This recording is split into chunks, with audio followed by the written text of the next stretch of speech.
Assalamualaikum warahmatullahi wabarakatuh. Nama saya Husam. Bagi yang tak kenali saya adalah founder Kedai Asia bersama-sama sahabat saya, nama dia Muhammad Qarah daripada Madinah Al-Munawwarah di Saudi Arabia. Kenapa saya buat video ini? Saya mengambil keputusan untuk buat video ini sebab ramai kawan-kawan, akak-akak lah, saya panggil akak-akak lah, menghubungi saya bertanyakan macam-macam soalan.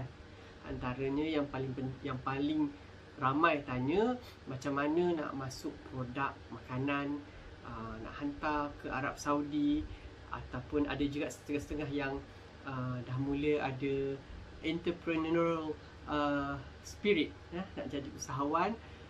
Masing-masing ada mak lah, saudara, keluarga buat produk itu dan produk ini, macam sambal bilis, ada buat paste, ada buat produk frozen, macam mana nak letak dekat kedai Asia. Ada juga yang macam bercadang-cadang nak buat sendiri, homemade di Arab Saudi sendiri. Contohnya akak-akak kita dari kumpulan nurse ataupun daripada kumpulan suri rumah yang berada di Jeddah, di Riyadh dan sebagainya, yang memang dah mengeluarkan produk-produk. Juga ada kawan-kawan sekarang bertanya macam mana nak letak dekat Kedai Asia. Jadi saya ambil keputusan saya perlu buat video ini sebab kalau nak tulis panjang. Lepas tu bayangkanlah kalau seorang, dua orang saja tanya, saya boleh jawab satu persatu. Tapi kalau dah ramai, saya rasa jalan terbaik adalah saya buat video ini. Dan saya harapkan video ini dapat memberi sedikit kefahaman tentang asas-asas dalam tajuk yang kita nak bincang dan dapat membantu kita semualah. Semoga kita dapat berkongsi ilmu dan juga dapat berkongsi maklumat. Baik, kalau saya panggil akak-akak lah ya. Kalau akak-akak semua yang memang pernah shopping, pernah membeli dekat Kedai Asia, baik kedai lama kami dulu di Ar-Rawdah maupun yang sekarang ini beli dekat online dekat www.kedai.asia ataupun yang setengah dah download apps kami Kedai Asia di Google Store, mesti tengok ada banyak senarai produk kan. Lepas tu contohlah kita kata kicap, ada setengah peminat brand kicap Jalin, ada setengah peminat brand kicap Arabi. Lepas tu ada sebut pula, tak ada ke kicap Tamin. Jadi macam mana proses kita nak bawa kicap Tamin yang tak ada lagi? Ini yang saya nak cuba ceritakan. Kita anggap makanan ini, saya cuba umpamakan dengan guna contoh ataupun bahasa yang lebih tepat adalah metafor. Saya yakin akak-akak yang menonton video ni kebanyakannya atau ramai adalah nurse kan. Jadi bila nurse, saya nak gunakan contoh yang terbaik adalah ubat-ubatan. Sekarang waktu COVID-19, kita semua bercakap hangat memperkatakan tentang vaksin COVID-19. Okey, kita ibaratkan produk kicap Tamin tu sama macam vaksin COVID-19. Kalau kita nak bawa masuk satu-satu ubat daripada negara luar masuk ke dalam Arab Saudi, mestilah produk tersebut dia kena melalui tes-tes yang tertentu untuk pastikan dia selamat, betul tak? Selepas dah pastikan dia selamat, boleh digunakan dan boleh mengubati manusia, kita semua sebagai penerima ubat sekiranya kita sakit, mesti ada sertifikat tertentu yang dikeluarkan untuk menyatakan bahawa produk itu selamat dan mengikut standard yang ditetapkan oleh WHO. Betul tak? Kemudian, ubat-ubat tersebut juga tak bolehlah buat dekat belakang rumah saja. Sebab kalau dia buat belakang rumah, macam mana dia nak ada sertifikat tersebut? Maksudnya, dia mestilah diproduce atau dikilangkan oleh syarikat-syarikat yang sememangnya syarikat yang ada standard-standard tertentu untuk mengeluarkan ubat. Itu cerita pasal ubat. Tu belum masuk lagi. Bila dah ada semua tu, perlu dihantar ke Kementerian Kesihatan Arab Saudi untuk mohon untuk masuk negara Arab Saudi. Betul tak? Ini proses dia. Saya anggap perubatan mesti macam tu proses dia. Bila dah nak masuk ke Arab Saudi, buat permohonan dan kerajaan Arab Saudi luluskan, barulah boleh dihantar ubat tu tersebut. Tetapi bila dah sampai, maksudnya dah sampai dekat port lah. Kalau hantar dengan kapal, kalau hantar dengan flight, akan sampai dekat air cargo, dekat airport di Arab Saudi. Kalau utamanya misalnya bawa barang di Jeddah, dia tak akan terus benarkan masuk dalam negara Arab Saudi dan terus bagi kepada orang ramai. Betul. Jadi, dia mesti sampai, dia akan ambil sampling dan pergi test dekat lab. Adakah benar ubat tersebut selamat dan mengikut spesifikasi dan standard yang telah ditetapkan berdasarkan kepada kelulusan yang telah diberikan, juga berdasarkan kepada sertifikat-sertifikat yang telah diberikan ataupun yang dia orang submit awal-awal. Jadi, bila dah semua okey, barulah ubat tersebut boleh keluar daripada whatever lah, container lah kita kata, boleh keluar daripada container. Lab test kalau akak-akak yang kerja nurse tu mesti tahu kan, lab test tu bukan 2 minit terus dapat result kan. Ada benda it will take few hours, ada benda mungkin mengambil masa berminggu-minggu, berhari-hari hingga berminggu-minggu. It goes untuk ubat-ubat. So ubat-ubat pun nak buat tu, nak test, nak dapat result, ambil masa. Jadi proses tersebut akan mengambil masa. Sebelum dah tahu result, kalau semua dah okey, baru boleh keluar. Dan barulah boleh dipasarkan atau diedarkan ke farmasi. Saya ingat lagi dah lama dah tak balik Arab Saudi ni, Saidaliya An-Nahdi tu paling besar rangkaian dalam negara Arab Saudi. Boleh diedarkan ke farmasi, boleh diedarkan ke hospital-hospital dan juga klinik-klinik. Panjang kan proses dia? Nak cerita pun panjang. Of course, proses yang betul in reality pun mesti mengambil masa. It goes the same untuk makanan, produk makanan. Kenapa produk makanan perlu melalui proses sama macam ubat? Sebab ubat masuk dalam mulut, masuk dalam badan. Kalau ubat itu tak selamat, ia akan memudaratkan badan. Betul tak? Jadi, makanan pun sama. Makanan perlu melalui proses-proses tertentu.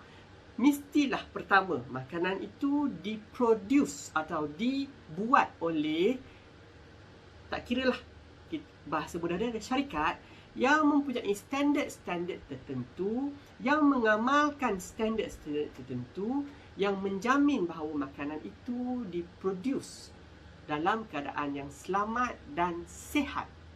Mengikut standard, kalau ubat WHO, makanan, dia jatuh juga dalam geng yang sama, iaitu FDA, Food and Drugs Authority. Kalau kat Malaysia, dia ada banyak agensi yang terlibat untuk standard-standard begini. Kalau antaranya, kalau melibatkan hasilan pertanian, contohnya paste, jadi dia berasal daripada cili. Cili tu barang tani. Jadi kita ada agensi dia iaitu Pharma, dan dalam kumpulan yang sama juga ada agensi lain yang menguruskan benda-benda ni atau yang mengawal benda ni, itu dipanggil MAQIS. MAQIS. Itu contoh, satu subjek saja. Belum masuk yang lain. Maksudnya, kesimpulannya, nak buat produk tu mestilah daripada tempat atau syarikat atau kilang yang selamat. Baru boleh dapat standard. Bila dah dapat standard, untuk pastikan kita dapat tahu makanan tu selamat atau tidak, dia kena hantar ke lab. Kena hantar lab untuk test dia punya result, mikrob dan sebagainya, nak tahu kata makanan tu selamat. Bahasa mudahnya, selamat atau tak selamat. Jadi kalau kata contohnya tadi kan, kita dah bawa kicap jalin, lepas tu kita ada kicap adabi, kemudian ada request, kenapa tak bawa kicap tamin? Okey, boleh. Tapi nak bawa kicap tamin bukan semudah atau seringkas, as simple as macam akak balik Malaysia, beli kicap tamin dekat Tesco, bungkus-bungkus masuk dalam beg, lepas tu check in dekat flight, sampai boleh buka dan makan. Bukan semudah macam tu. Ataupun bukan semudah macam Akak telefon, mak ni Siti ni dah lama tak balik, dah 2 tahun nak masuk, 2 tahun, 2019, 2020. Duk sekarang dah 2021 Siti tak balik. Siti nak kicap Tamin, mak boleh tak tolong hantarkan? Mak pun pergilah beli, mak bungkus, bagi dekat adik, adik hantar dia guna DHL, lepas tu post. Tak semudah macam tu. Sebab yang post tadi dipanggil personal effect. Okey. Apa yang perlu adalah perkara pertama yang saya sebut tadi, kicap Tamin tu kita kena pastikan dia ikut standard. So macam mana nak ikut standard? Kita kena check dengan kilang tu dia ada tak standard sijil-sijil yang tertentu yang diperlukan atau diwajibkan oleh kerajaan Arab Saudi. Kalau dia dah ada, kemudian kita kena buktikan bahawa kicap tu selamat, boleh dimakan oleh manusia dan tidak memudaratkan. Apa dia? Lab report. Lab report tu lah bukti untuk menunjukkan yang kicap tu selamat. Kicap Tamin yang kita nak tadi tu selamat. Kalau kicap Tamin tu syarikat yang besar, dia definitely ada dah benda tu. Tapi kalau kicap Tamin tu syarikat kecil-kecil macam IKS ya, dia tak ada. Jadi kita kena hantar pergi lab untuk test. Dah lepas test tu pula makan masa minimum dalam masa 2 minggu lebih kurang. Generally ni begitu. Dah dapat test, dah dapat result, lepas tu kita kena buat apa tadi saya cerita di Manca Ubat, kita kena buat permohonan kepada kerajaan Arab Saudi untuk masuk negara tu. Macam mana nak memohon? Sekarang ni canggih dah sikit, kita just register online. Tapi proses dia tu bukanlah semudah macam nak register apa nak register akaun Instagram baru. Bukanlah macam tu. Proses dia makan masa, lepas tu kena submit macam-macam dan kena buat terjemahan macam-macam. Sebab negara Arab Saudi cakap bahasa Arab, produk kita tulis dalam bahasa Melayu dan bahasa Inggeris, kita kena terjemahkan ke semuanya. Termasuklah dokumen-dokumen yang ada. Dah register, lepas tu barulah kita boleh export. Export, semua tu melibatkan kos. Sebab bukan macam kita smuggle lah kita smuggle orang kata, kita bawa balik Malaysia, bawa balik naik bag. Satu tu okey, personal effect. Tapi kalau bawa 100 botol, itu bukan personal effect, itu dipanggil menyeluduk. Kalau ikut perundangan, itu smuggle. Ni nak hantar dengan kontainer. Kontainer itu melibatkan ribuan ringgit, mencecah hingga RM10,000 untuk perbelanjaan keseluruhan untuk hantar kontainer tersebut. Bila kontainer dah sampai dekat port di Jeddah, apa yang berlaku? Pihak authority di Arab Saudi, itu kesihatan lah, ataupun kita panggil FDA, Saudi Authority kat sana, akan ambil sampling. So kicap Tamin dia akan keluarkan beberapa botol, dia hantar ke lab. Macam saya explain tadi, ubat kan nak test ambil masa. Jadi kicap Tamin tu pun kena test. Betul ke ia sihat? Tengok result. Dia tengok result, okey, sihat, boleh makan. Dia tengok pula result kita. Result kita tengok, compatible. Adalah dia panggil apa, variant yang ada sikit dia perubahan of 0.00 something. Maksudnya tak banyak beza, mungkin sebab faktor-faktor lain. But it's still okay. Then dah okay, kena bayar charges. Charges container, charges parking letak container, bla bla bla. Charges clearance, lepas charges clearance, charges apa lagi kena bayar? Kita kena bayar cukai, duty tax. Sekarang Arab Saudi dah ada VAT. Kena bayar pula cukai VAT. Lepas dah bayar semua clean, dah habis, baru kontainer boleh tarik masuk ke gudang kami, gudang kedai Asia di Al-Khumrah di Jeddah, dan buka, baru boleh distribute. Proses daripada tadi sampai ke gudang, belum sampai ke korang lagi, sampai ke gudang, semua tu melibatkan fulus, bukan free. Semua melibatkan fulus. Sebab itulah kalau korang tengok barang-barang import di Arab Saudi, harga dia tinggi, mahal. Itu saya explain proses. Jadi saya harap bila saya buat video ni, akak-akak semua yang tanya soalan-soalan tadi, bila ada bagi tahu nak produk, InsyaAllah selalunya saya mendengar. Contohnya sebelumnya dia sebut, tauco tak ada ke? Dulu tauco tak ada, sekarang tauco dah ada. Ada juga seorang akak kita daripada Madinah, dia orang pertama tanya, tak ada ke pati pandan? Dulu tak ada patin pandan, sekarang dah ada. Jadi untuk setiap item yang korang request, saya mendengar. Terima kasih kerana bagi feedback. Tapi proses nak buat dia, dulu-dulu leher saya jinjang, sekarang dah berlapis. Dulu-dulu pipis saya kempis, sekarang dah kembung. Sebab apa? Stres nak buat kerja ni dan saya asyik makan saja. Maksudnya, nak buat kerja ni bukanlah mudah. Sangat sukar, sangat rumit dan proses dia sangat panjang. Memenatkan. Jadi, berbalik pula kepada soalan yang kedua, ada geng-geng yang nak tumpang kontainer lah. Boleh tak saya nak tumpang kontainer korang? Akak ada produk ini, akak nak pakai untuk diri akak. Jawapannya, tak boleh kak. Sebab proses tadi. Nak bawa masuk boleh, tapi mesti melalui proses tersebut. Soalan yang lain, saya ada buat produk sambal, makcik saya ada buat produk paste, akak saya buat sambal bilis goreng rangup. Boleh tak nak tumpang dekat kedai Asia? Jawapannya boleh, tapi mestilah melalui proses tersebut. Kalau buat kat rumah, boleh tak hantar? Jawapannya tak boleh. Sebab kalau buat ubat, vaksin COVID-19 dekat dapur kita, boleh tak kita bagi dekat pesakit? Tak boleh. It goes the same for food products. Allah, mahal lah barang dekat kedai Asia ni. Jawapan saya, balik Malaysia, belilah kat belakang rumah. Lebih murah. Kerana tiada proses-proses dan tiada cukai yang perlu ditanggung.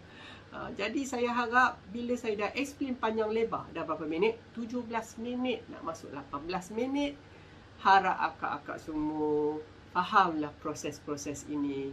Dan bagi yang ada semangat ataupun impian untuk bawa masuk produk Malaysia, produk makanan, mungkin korang punya family, akak, mak, aunty lah, kawan-kawan yang ada produk, teringin nak bawa masuk ke Arab Saudi, boleh, saya boleh tolong. Tapi kita mesti melalui proses-proses tersebut dan saya tetapkan syarat yang sangat ketat. Kerana kita nak bawa makanan masuk ke mulut. Di Malaysia mungkinlah tak seketat di Arab Saudi. Kalau makan sakit perut, pergi report dekat hospital, tak ada masalah. Tapi dekat Saudi, kalau korang makan dekat restoran, sakit perut, keracunan makanan, restoran tu kena apa? Tahu tak restoran tu kena apa? Restoran tu kena sita, kena tutup. Lepas tu kena denda ratusan ribu rial. So, kita, akak-akak lah, korang semua yang duduk dekat Arab Saudi, bersyukur kerana berada di dalam negara Arab Saudi yang kerajaannya sangat prihatin tentang keselamatan makanan untuk rakyatnya dan juga sesiapa saja yang tinggal di Arab Saudi. Jadi kalau korang tengok makanan yang dah ada dalam pasaran, dekat kedai-kedai, toko-toko, dekat hypermarket, dekat supermarket, semuanya kita dapat makan tanpa was-was. Kalau kat Malaysia, saya baru cakap sebab saya dekat Malaysia, kita masih ada rasa was-was. Tapi bukan di Arab Saudi kerana kerajaannya sangat tegas dalam hal-hal keselamatan makanan untuk rakyatnya. Jadi, korang dah tengok kan dekat kedai Asia ada berapa item? Bukan 1, bukan 2, bukan 10, bukan 20. Beratus-ratus you all. Jadi, cuba bayangkan berapa banyak kerja yang telah saya dan tim saya lakukan. Ni apa? Eye bag depan eye pun dah nampak jelas. Penat, tak tidur malam untuk pastikan barang-barang makanan kegemaran korang semua dapat ada dekat Arab Saudi. Jadi marilah kita sama-sama bersyukur. Bukan saya nak suruh akak saya bersyukur, saya pun bersyukur kerana Allah permudahkan semua urusan kita. Berapa tahun ya? 2016, 2017, 2018, 2019, 2020. 5 tahun kerja kami untuk pastikan semua produk yang kita nak, yang penting-penting tu, kicap, gudu, chili sauce, Maggi curry, Milo, semua tu diluluskan oleh kerajaan Arab Saudi dan dapat masuk melalui kedai Asia. Jadi saya harap lagi sekali saya ucapkan selamat perkenalan. Ini video pertama saya share untuk korang. Saya buat video begini. Dan saya ingin ucapkan terima kasih banyak-banyak. Jazakumullah khair. Sebab support kita orang, support kedai Asia since the first day sampai hari ini. Dan saya mohon akak-akak, abang-abang, siapa-siapa saja yang menonton video ni, doakan semoga COVID-19 ni cepat berlalu dan kedai Asia dapat berbakti lebih lagi kepada semua orang, rakyat Malaysia di Arab Saudi dan juga kepada semua kawan-kawan kami di sana. Dan dengan harapan insya-Allah soon or later kita dapat buka balik semula kedai fizikal kita di Jeddah. Doa-doakan ya. Terima kasih. Assalamualaikum warahmatullahi wabarakatuh.